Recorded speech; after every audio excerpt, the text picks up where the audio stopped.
रवींद्रजी, काय झालं की अनेक प्रकारचे निर्णय वेगवेगळे विभाग घेताना दिसतात. सगळ्यात आधी आमच्या महाराष्ट्रातला जो विद्यार्थी आहे, मग तो पहिली ते तिसरीचा असेल, 10वी पर्यंतचा असेल, त्यांच्या भवितव्याचा निर्णय घेत असताना शिक्षण खात्यानं ज्यावेळेला त्रिभाषा सूत्र आणलं त्यावेळेला कुठेतरी घिसाडघाई झाली असं आपल्याला वाटतं का? आणि त्यातूनच मग मराठी विरुद्ध हिंदीचा वाद निर्माण झाला का? आयती संधी मिळाली का? खरं तर या संदर्भामध्ये देवेंद्रजींनी अतिशय वेगवेगळ्या वाहिनींवरती, वेगवेगळ्या नियतकालिकांमध्ये, वेगवेगळ्या ठिकाणी इंट्रोड्यूस देऊन सामान्य जनतेला हे समजून सांगण्याचा प्रयत्न केला की मराठी भाषा हीच सक्तीची आहे. हे वारंवार सांगितलं जात आहे. इतर भाषांच्या संदर्भामध्ये हिंदीच नाही परंतु इतरही भाषा आहे, या इतर भाषा या ऑप्शनल आहेत असंही सांगितलं जात आहे. आणि हे सांगितल्यानंतर जे नेते आहेत त्या नेत्यांशी सुद्धा भेट घेऊन त्यांना हे सगळं समजून सांगितलं. ही वस्तुस्थिती आहे. हे सगळं झाल्यानंतर सुद्धा या संदर्भामध्ये अधिक खोलवर विचार करावा लागेल का म्हणून एक कमिटी तयार करून त्या कमिटीने त्या संदर्भातला अभ्यास करावा आणि तो अभ्यास करून तो अहवाल लवकरात लवकर द्यावा. या संदर्भातली एक कमिटी तयार केली. त्यांनी अहवाल लवकरात लवकर दिल्यानंतर तो विधानसभेत येईल. विधानसभेत सर्वांच्या ते लक्षात येईल आणि मग त्यानंतरच्या काळामध्ये त्या संदर्भातला निर्णय घेईल.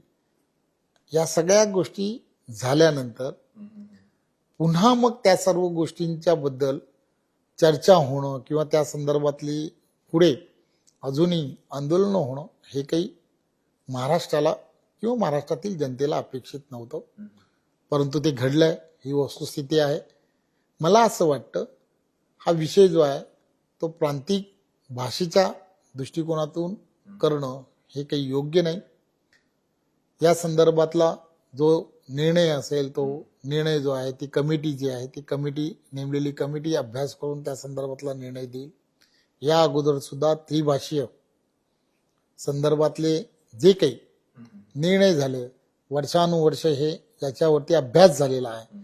त्या संदर्भात सुद्धा अनेक वेळेला चॅनल्स असतील, प्रत्यक्षात असतील, वेगवेगळ्या पद्धतीने काही शास्त्रज्ञांनी असतील की ज्यांनी त्याच्याबद्दल स्वतःची मतं मांडली आहेत की कधी असावं, कोणत्या वयामध्ये भाषा आणि भाषेच्या बद्दलचं ज्ञान वाढतं किंवा काय, या सगळ्या गोष्टी या त्या वेळेला सांगितल्यात.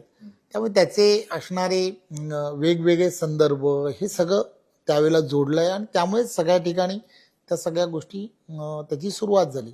मला असं वाटतं की महाराष्ट्राच्या डेव्हलपमेंटबद्दल, महाराष्ट्रातील असणाऱ्या विकासात्मक विषयांवरती जास्तीत जास्त विचार करणं.